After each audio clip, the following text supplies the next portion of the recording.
राज्यामध्ये पहिलीपासून हिंदी भाषा सक्तीची नव्या शैक्षणिक धोरणावर शिक्कामोर्तब। हिंदी लादणार असाल तर संघर्ष अटळ, राज ठाकरे यांचा इशारा।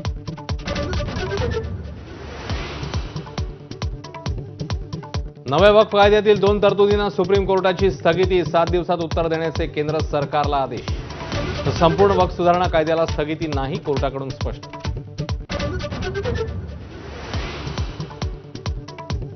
बाळासाहेबांच्या आवाजाची नक्कल म्हणजे पोरकटपणा आणि उबाठेपणा। एकनाथ शिंदेंचा उद्धव ठाकरेंवर हल्लाबोल, स्वतःचं पाप झाकण्यासाठी आणि लोकांची दिशाभूल करण्यासाठी कृत्य केल्याचाही आरोप।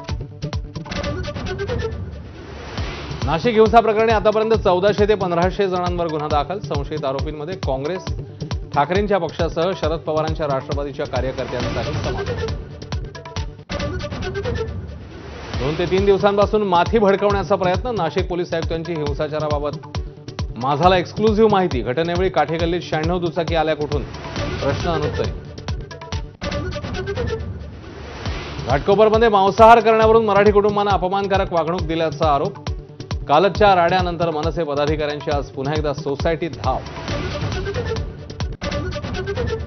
सर्वांनी मिळून धनंजय मुंडेंसाठी प्रार्थना करा, नामदेव शास्त्रींकडून पुन्हा एकदा धनंजय मुंडेंची पाठराखण। मुंडेंचा राजीनामा झाला त्यामुळे चांगली वाणी बंद पडल्याचाही दावा।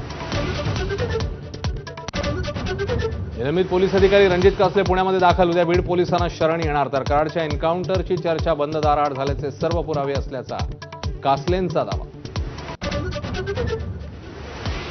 तनिषा भिसे मृत्यू प्रकरणी ससून रुग्णालयाच्या वैद्यकीय समितीकडून पुणे पोलिसांकडे अहवाल सादर। अहवालात मंगेशकर रुग्णालय आणि डॉक्टर घैसास यांच्यावर ठपका नाही।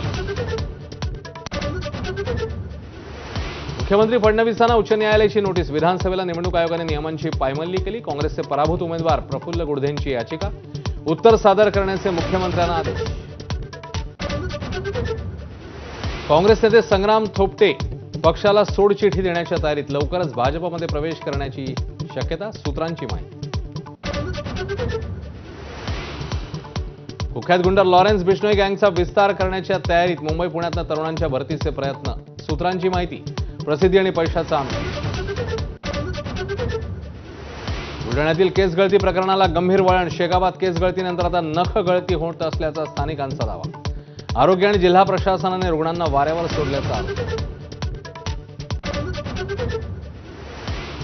2 दशकांनंतर रशियाने तालिबानला दहशतवादी संघटनेच्या यादीतनं केलं मुक्त। रशियाच्या सुप्रीम कोर्टाचा तालिबानला दिलासा। रशिया तालिबानच्या वाटाघाटीनंतर निर्णय।